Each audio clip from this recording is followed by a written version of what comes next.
estábamos diciendo, recién a partir de la célula tenemos vida. En el planeta existen células procariotas y células eucariotas. Tenemos entonces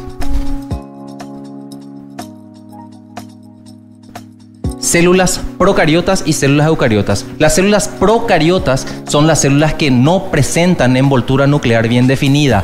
Pro significa antes de, cariota viene de carioteca, que es sinónimo de envoltura nuclear, antes de tener núcleo. Aún no desarrollaron núcleo. Luego están las células eucariotas. Eu significa con normalidad. Eu, normal. Cariota, núcleo, con núcleos normales. ¿Me explico? Las células procariotas que tenemos en la naturaleza están dentro del reino Monera. Dentro del reino Monera encontramos a las algas azules y a las bacterias. Las algas azules y las bacterias son seres vivos del reino Monera y se caracterizan por tener células procariotas, mientras que las células eucariotas están ampliamente difundidas en la naturaleza y los reinos protista, reino fungi, reino vegetal y el reino animal. En estos 4 reinos encontramos seres vivos con células eucariotas. Estos seres vivos con células eucariotas pueden ser unicelulares, es decir, una sola célula que tiene vida propia y está en el medio ambiente, como por ejemplo los protozoarios, los famosos protozoos. Los protozoos, como las amebas, están en el agua, son seres vivos de una sola célula y se desempeñan y se desenvuelven de manera normal. Son seres vivos unicelulares con células eucariotas y pertenecen o están clasificados dentro del reino protista, los protozoos. Luego podemos tener también seres vivos multicelulares con muchas células. Los seres vivos multicelulares los encontramos dentro de estos 3 reinos. Dentro del reino fungi o reino de los hongos, dentro del reino vegetal, donde están todos los vegetales, los cuales tienen capacidad de hacer fotosíntesis, y dentro del reino animal. Dentro de este reino animal estamos nosotros los seres humanos, del cual formamos parte. Continuando con la clase, luego del nivel celular, en donde están las células procariotas y eucariotas, del cual estuvimos hablando recientemente, tenemos el nivel tisular, digo bien. Dentro del nivel tisular tenemos a los tejidos, ya que como todos bien sabemos, el conjunto de células forma un tejido. Es decir, un tejido sería, si miramos una muralla con ladrillo visto, cada ladrillo sería una célula y el conjunto de células que trabajan de manera armónica forma esa muralla, que sería un tejido.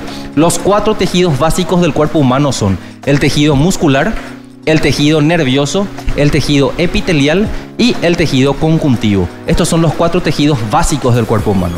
Luego el tejido conjuntivo se subdivide de vuelta histológicamente hablando en tejido sanguíneo o sangre, en tejido adiposo, tejido cartilaginoso y en el tejido óseo. Bien, existen organismos o seres vivos que están formados por células y el conjunto de células forma un tejido y hasta ahí llega su desarrollo. ¿Cuáles son esos seres vivos que llegan en su nivel de organización solamente hasta el nivel de tejidos? Serían las esponjas de mar. Existen otros seres vivos que tienen la capacidad de, aparte de formar tejidos, formar el conjunto de tejidos, forma un órgano. Por ejemplo, pulmón, corazón, riñón, hígado, estómago, bazo, hígado, son ejemplos de órganos. Hay ciertos seres vivos que solamente llegan a desarrollar hasta órganos. Ejemplo de seres vivos que llegan hasta ese nivel solamente son los platelmintos. Los platelmintos son los gusanos aplanados. Son parásitos y muchas veces pueden inclusive parasitar a los seres vivos, ¿sí? Bien, siguiente. Tenemos entonces que el conjunto de células forma los tejidos. Como bien estuvimos mencionando, los 4 tejidos básicos del cuerpo humano son el tejido epitelial, el tejido muscular, el tejido nervioso y el tejido conjuntivo. son los 4 tejidos básicos. El tejido conjuntivo se vuelve a subdividir en 4 tipos histológicos más. Como dijimos, tejido cartilaginoso, tejido adiposo, tejido óseo y el único tejido líquido del cuerpo humano, que es la sangre. Esta clasificación según el libro de Junqueira, porque hay otras clasificaciones como el libro de Bloom de histología que habla o le menciona a la sangre como un tejido totalmente independiente, ¿sí? Valga esa aclaración, continuamos. Ejemplo de tejidos, por ejemplo, tejido óseo. El tejido óseo tiene la capacidad de formar, por ejemplo, un órgano. Conjunto de tejidos forma órganos. Ejemplo de órgano, por ejemplo, un hueso. Acá vemos un hueso. El conjunto de órganos tiene la capacidad de formar aparatos y sistemas. Por ejemplo, este órgano, que es el hueso, puede formar un aparato que se llama el aparato locomotor, ¿sí? Tal es así que el conjunto de células forma tejidos, el conjunto de tejidos forma órganos, el conjunto de órganos forma aparatos y sistemas. Ejemplo de aparatos y sistemas sería, por ejemplo, el aparato cardiovascular, el aparato digestivo, el aparato respiratorio, el aparato genitourinario, etcétera, etcétera. El conjunto de aparatos que trabajen de manera armónica van a constituir y van a conformar un individuo. ¿Está claro? Bien, siguiente por favor. Luego tenemos el nivel ecológico. Un individuo, un organismo, se vuelve a organizar para formar o conformar estructuras aún mayores que vamos a estar estudiando en este nivel ecológico. Los organismos se caracterizan porque interactúan entre sí, forman niveles de organización biológica aún más complejos. Así se tienen a los siguientes niveles.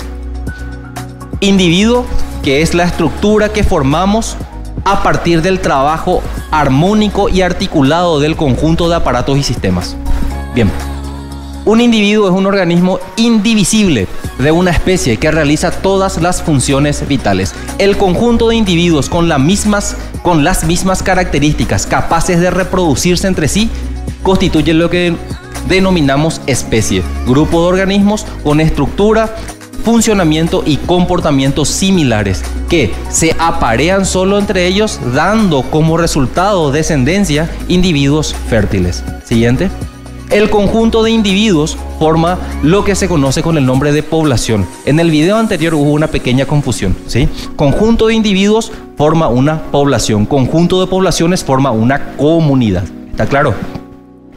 Conjunto de organismos de la misma especie que habitan la misma área geográfica en un tiempo determinado es el concepto de población.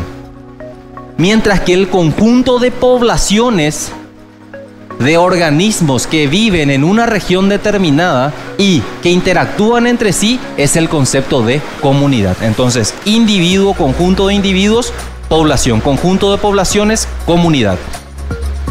En una comunidad pueden reunirse centenares de diferentes tipos de vida. Luego, si tenemos un conjunto de comunidades y le tenemos en cuenta también al medio ambiente abiótico, las rocas, el agua, el medio ambiente y el entorno abiótico, aparte de la comunidad, ahí tenemos el concepto de manera práctica y hablando mal y rápido de ecosistema. Es un sistema formado por la comunidad biológica junto con el medio ambiente abiótico inanimado, las rocas, el agua que están en ese entorno. ¿Me explico? Un ecosistema autosuficiente se caracteriza por tener 3 tipos de organismos, que son los productores, los consumidores y los desintegradores o descomponedores. Y tiene un ambiente físico adecuado para su supervivencia. Más adelante vamos a estar hablando del ciclo de la energía y vamos a estar tocando a profundidad las características de los productores, de los consumidores y de los desintegradores o descomponedores. Bien, el conjunto de ecosistemas de todo el planeta va a conformar lo que se conoce con el nombre de biosfera. Conjunto de todos los ecosistemas de la Tierra. Consiste en toda la parte del mundo que es habitada por seres vivos y comprende la atmósfera, la hidrosfera y la litosfera. Siguiente, por favor. Haciendo un resumen de los niveles de organización, tenemos entonces, desde lo más pequeño hasta lo más grande sería átomos, y el conjunto de átomos, hidrógeno y oxígeno, por ejemplo, forman moléculas. Ejemplo de moléculas sería, por ejemplo, el agua, el H2O. El conjunto de moléculas forma una macromolécula. Ejemplo de macromolécula sería, por ejemplo, proteínas, lípidos, hidratos de carbono, ácidos nucleicos, etc. El conjunto de macromoléculas conforman los organoides u organelas. El conjunto de organoides y organelas que trabajan de manera armónica y coordinada forma una célula. A partir de este nivel, y marco y recalco, a partir de célula, a partir de ahí hay vida. El conjunto de células forma un tejido, el conjunto de tejidos forma un órgano, el conjunto de órganos que trabajen de manera coordinada y articulada forman los sistemas y aparatos, el conjunto de aparatos y sistemas forma un individuo.